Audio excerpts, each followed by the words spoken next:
Hello everyone, welcome back to my channel. Thanks so much for being here today. Today's video is going to be the highly anticipated, the most exciting book of the year, and that is the best books of 2020. But first, let us devour our last ho-ho holiday joke of the season. We're just gonna skim through, right? We're just gonna go and we're going to stop there. What do you call a piece of snow that forgets to fall? A flake. Well, that was such a good way to end the little ho-ho holiday jokes. Woo! Today's video is going to be the best books of 2020. I didn't count how many books are on this list. I think it's like 10 or 15. I don't know, but I did read 125. 125 books were read this year. And I don't know how it happened. To be honest, I feel like I blacked out in the middle of the year and I just don't remember how I got here. It was the best book of reading, not only numbers wise, but just quality wise. I read so many fantastic books this year and I really started to fall back in love with the romance genre. And I just had so much fun with reading. And it was just such a great way to spend 2020. It was such a weird, terrible year for so many reasons, but at least we have reading. Am I right? I'm right. Anyway, let's get into the books. I'm very excited. And let me know what your top 5 were. I don't want to just say your top book, just your top 5. Give me a list. Let's talk about it. I have books from all different genres, mostly fiction, because that's where I was having fun this year, but it's all over the place. So let me know your top 5 and let's get into it. So here we go. All right, so the books are not ranked. I'm not counting down to the best book of 2020, which you're not going to be surprised when you see it on my list. But I think this was the second book that I read in 2020. And then it was a 5 out of 5, and it's been one of my favorites of the years. So we started the year off really strong with the Song of Achilles. Look at how gorgeous that cover is. The thing with this book is that I had seen it on so many shelves for so long, and I was so intimidated, that's the word, because I thought, oh, it's Greek mythology, I'm not gonna understand, it's just gonna go all over my head, and I'm gonna feel stupid. Wrongo bongo. This was a beautiful, beautiful book. It was so well done, and the author makes it so accessible. She just made it so easy to follow along. It was like if she introduced a god that maybe you didn't remember, she'd give you a 2-sentence recap so that you could better understand what was going on. And so if you've been interested in this book but you haven't picked it up because of the fact that it's Greek mythology, do not let that deter you. It is so stunning. It is so wonderful. It is just, it's one of those books that feels like the pearl in the center of a clam. Pearls come out of clams, right? I think that's, yeah. Right? Okay. You know what I'm saying? It's it's that thing where it kind of looks like it's a little hard to get into, but then you read it and you find out it is truly such a gem. It was so beautiful. It made me cry. I loved it, and I can't wait to read it again. So, love it. The next book that I thoroughly loved and enjoyed and was so moved by is The Vanishing Half. Oh my God. Can we discuss? This book was phenomenal. So phenomenal. The writing is exquisite, but also just the conversation around this book and what happens in this book is so intriguing and wonderful and thought-provoking and challenging, and it's just truly a wonder. And if you've seen people talk about this online and you've been maybe I should, this is your sign that you should. It got all this hype this year because it deserves the hype. It is beautifully written. It is wonderfully done. I had so much fun reading it. And it's a challenging book. It's really hard at times. It's basically about these 2 twin sisters that grow up together, and at the age of 14, I think, the twins split off into very different lives, and it all revolves around race and privilege and family bonds and broken family bonds and falling in love and representation. And it's so good. It's so good. So read it, for the love of God, read it. If you haven't read it in 2020, put it on your list for 2021 because it truly is so fantastic. All right, the next book that made this list and is probably in the top 3 of 2020 for me maybe the top 4. I don't know. Let's not put a number on it. But it is truly such a gem, and it is The Invisible Life of Addie LaRue. I finished this yesterday, and God above, heaven and angels, I don't know what I'm saying, but it like perfectly describes how I feel about this book. It is a treasure. It is a treasure of a novel, and it is so expertly done. Like, I feel like there were a few books this year where you read them and you loved them and it was just a great time. And then there are some books that make you, like, your heart sing with great writing, you know, where you're just like, oh my God, that happened. Like, someone thought of that. You know what I mean? And that was The Invisible Life of Addie LaRue for me. I loved this novel, like, loved it so much. It basically follows this woman named Addie LaRue who makes a deal with the devil, or the god of night, I guess. I don't know if he's ever called the devil. I guess he's the devil, right? He's the devil. Anyway, she makes a deal with the devil that says, I want to live. I just want to live a beautiful life, and I don't want to answer to anyone. I don't want to have to do anything I don't want to do. So I just want agency over my life. And so he says, done deal. He says, I'll do that for you. Just tell me when you're done living, and then you'll give your soul to me. But what he doesn't tell her is that when she starts this new life, no one will remember her. So she'll like meet someone and they'll hit it off and it'll be all sweet and fun. And then if the person just gets out of the line of sight of Addie, like closes a door or goes into another room or falls asleep, they will no longer remember who she is. I know a lot of people think it's really slow and it's just really long, and it is both those things, but there was never a time where I was bored with the story. So it is long and there are slow moments, but not in like a, damn it, can we get on with it? It was more of like a, I can't wait to see why I'm getting these details, because it obviously means something to the overall plot of the story. So anyway, I just loved it. Read it. Please, for the love of God, read it. It is my book club's December book pick. We were supposed to do the live show at the end of December, but we wanted everyone to have a good holiday season. So we're probably going to do this live show like first week of January, I think. I don't know. We're still deciding. We just wanted to kind of step back and let people enjoy this book. So we will do a live show for this soon. And now Elias and Joel know how I feel about it. So there you go. The next book we need to discuss is The Kiss Quotient. Ooh, bitch. Oh my God. This book was so good. It was fantastic. It was fun. It was flirty, and it was steamy. Oh my God, was it steamy. It is a wonderful romance. It's so fun, and it all takes place in the Bay Area, so I specifically really loved that aspect of it. She works on the road in Palo Alto where I used to work. Like, my company's headquarters used to be in Palo Alto on that street. And then there's another aspect in this story that takes place in another part of the Bay Area, and my current headquarters is on that street. So I'm like, it was all something I could follow along. The story was very tangible to me, and I just had such a great time with it. So The Kiss Quotient is wonderful. It's beautiful. It's steamy, and I loved it. So yeah. Next up, let's talk about it. I mean, we know how I feel about the sequel, or the squeakquel, should I say.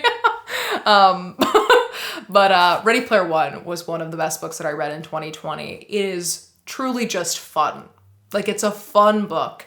And if you're going into 2021 feeling discouraged or sad, or just like life is very stagnant, I feel like this is a great book to break up that feeling, just because it is truly an adventure to its core. An adventure to its core. Hi. I just feel like it's such a great way to kind of break up the monotony of isolation and the pandemic and having to stay inside. This really takes you out of your own life. And it's an adventure from start to finish, and I had so much fun with it. So maybe skip Ready Player 2. I don't think it adds anything beneficial to the story in general. But Ready Player One was phenomenal and so just entertaining. And that's what you need during this time of sitting inside. So Ready Player One, loved it. So glad I read it. Okay, the next book, I don't have a physical copy of it, but it is Becoming by Michelle Obama, the best memoir I read this year. Truly a delight. So wonderful and so empowering. Like when I was reading it, I was like, what can I accomplish? Like nowhere near as much as Michelle Obama accomplished, but when you're reading it, you're like, wow, she is driven, she is brilliant, she is wonderful and so personable and so funny. And it was just one of those books where I was like, if you did all that, can I do even a fraction of that, right? I don't know, it kind of motivated me and got me excited for life. And it was just so wonderful. So if you can find the audiobook, I know that Libby has it, and they seem to have a lot of copies of it. So I was able to get a copy right away. Like I didn't have to wait for it. And it was wonderful. It's narrated by her. And it's so good. So give that one a read. If you would please, for me, 2021, read Becoming by Michelle Obama. I don't know what I'm saying. Hi, I'm losing my mind. The next book we need to talk about is Writers and Lovers by Lily King. Oh my God. I want to reread it already because I can feel it getting a little fuzzy for me. Like I remember my true love for it, but the writing is getting a little fuzzy and I want to revisit it immediately. I had so much fun with this book. The cover is stunning. Just stunning. So good. And it's basically about this woman. She's like 30 and she's lost. She is, she's trying to fall in love. She's trying to be an author. She's trying to survive. And you're just following a life around. That's all it is. And that's what I loved. It wasn't this like big dramatic moment. It didn't make me cry. Did it? I don't think so. I don't think it made me cry. I think it might have made me cry. I don't remember if I cried, but I do remember loving it. And the writing is so good. And you're just following a character, It's just a woman who's lost in life, trying to find her way, trying to follow her dreams, but also feeling the tension that her dreams aren't going to come true. And it's so good. So if you haven't read it, give it a read. If not to enjoy the story, to just own this cover because it is stunning. I love it so much. Oh, please read it. That was an interesting noise I just made. Anyway, next up, we have Deadwake by Erik Larson. This book is a historical retelling of the Lusitania sinking. And I have talked about this before, and I will talk about it again, friends. I am terrified of submarines, but I am fascinated with shipwrecks. So this was an interesting tandem of being petrified of the submarine chapters, but being fascinated with what was going on. And it's expertly done. Like the way it's written is wonderful. Erik Larson seems to be the king of his craft when it comes to like historical retellings of big moments in history, historical history, obviously. Anyway, I loved it so much, so well done. If you've ever been interested in Lusitania at all, and even if you haven't been, give this one a read. Trust me, it's worth it. Okay, the next best book of 2020 is Hood Feminism, Notes from the Women That a Movement Forgot. Such a good book. Not only, it's already just so well done, it's so well written, but it challenged me in a way I needed to be challenged, right? I strongly consider myself a feminist. I'm proud of that fact, but I know that my idea of feminism is very white sphere focused. And this was a fantastic book to push against that and to say like, hey, for any white women reading this, you might not have thought of feminism in this way. And the author was absolutely right. So it was wonderful. It challenged me. And I feel like I really walked away with it with a different understanding and a different perspective on feminism and what it means to be a woman and, just fight for women. And I just think it's fantastic. So please give it a read in 2021. The next best book of 2020 is The Seven Husbands of Evelyn Hugo. Oh my God, did I cry? I cried so hard to this book. Like truly, I cried so hard in the best way. Like in a way that sliced, and just tore at your heart. And it was such a beautiful buildup to such a heartbreak. And it caught me off guard, I'll be honest with you. We read this for the first month of my book club with Elias and Joel. And I think we all loved it. I think we all had an amazing time with it. I gave this one a 5 out of 5. It's safe to say that all of these books got a 5 out of 5. I don't know why I'm randomly telling you a ranking, but it is so fantastic. It follows like this Hollywood socialite, this Hollywood actress, this famous person named Evelyn Hugo, and it kind of tracks her life through the telling of her marriages. So you're learning about her through her marriages. She's had 7 husbands in her life, and she walks you through each one. And the way it's told is really fun. It's a type of story I've never read before, and I had such a fun time with it. I'm also obsessed with like Hollywood gossip and drama. So like E! News, I'm coming for you. You know what I'm saying?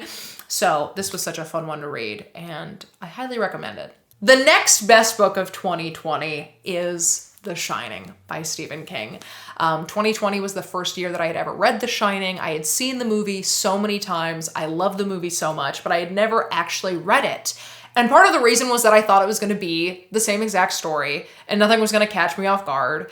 And I wasn't going to really learn anything new. And oh boy, was I wrong. Oh my God. It was all fantastic. It was such a fun ride. It is a long bitch. Let me just say that. It might not look that long because it's kind of a short book. But it feels like it took a millennia to get through it.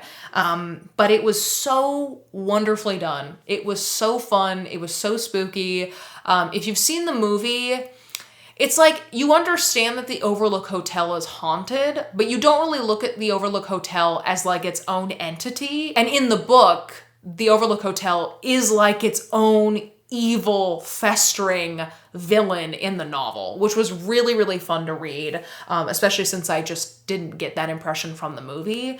It's just so good. It's so good. So yeah. Give The Shining a read, especially because my book club is reading it in January. The Shining is our January book pick of the month, and so we're gonna have a live show for it at the end of January. So if you've never read it and you've been interested, this is your sign, because we will be reading it and discussing it at the end of January. So yeah. Okay, friends, we have hit the end of this video. I have 2 books left, and we're not going to be surprised at all. There's no surprises here. You know exactly the last 2 books. I will give you a moment to guess in the comments what I'm about to say, because you already know what these last 2 books are. I mean, hell, I got tattoos for each of these books this year because of how much I loved them. So let's start with the sweeter one, which is The Hating Game. We don't need to talk about it, right? We already know what this book means to me. I had already gotten into romance again. I was reading a lot of romance this year, and this was kind of just one that like I saw on Scribd, and I was like, oh, I'll just listen to this while I do a puzzle. And then while I was reading it, my mind was like racing with how much I was loving it and how upset I was that I didn't have a physical copy to highlight and annotate because of how much I loved it.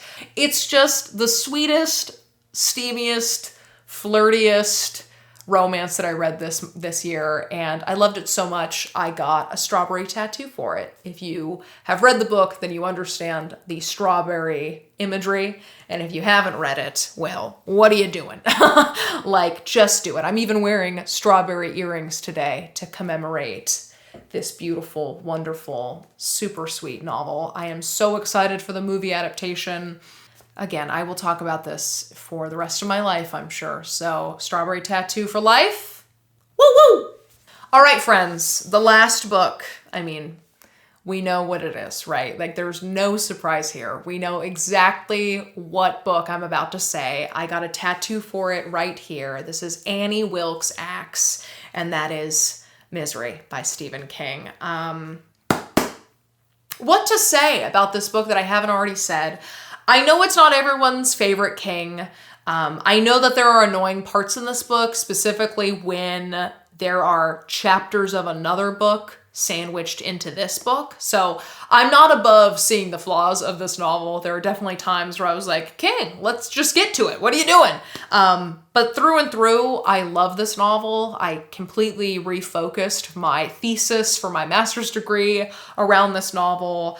I think it is so fun. It is so horrifying. It was such a good year to find this book. I think I read it in January. So we have like the Song of Achilles and Misery at the beginning of the year.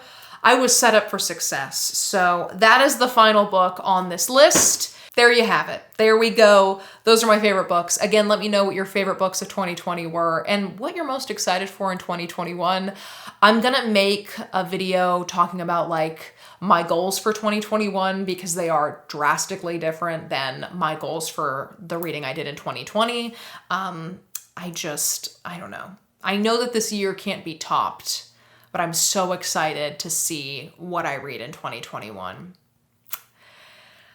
Such a weird year, such a bad year for so many reasons, but the reading was really just like such a beautiful cherry on top of such a weird Sunday, you know? So yeah, anyway, thank you all for watching this video, and I hope to see you in the next one. Bye!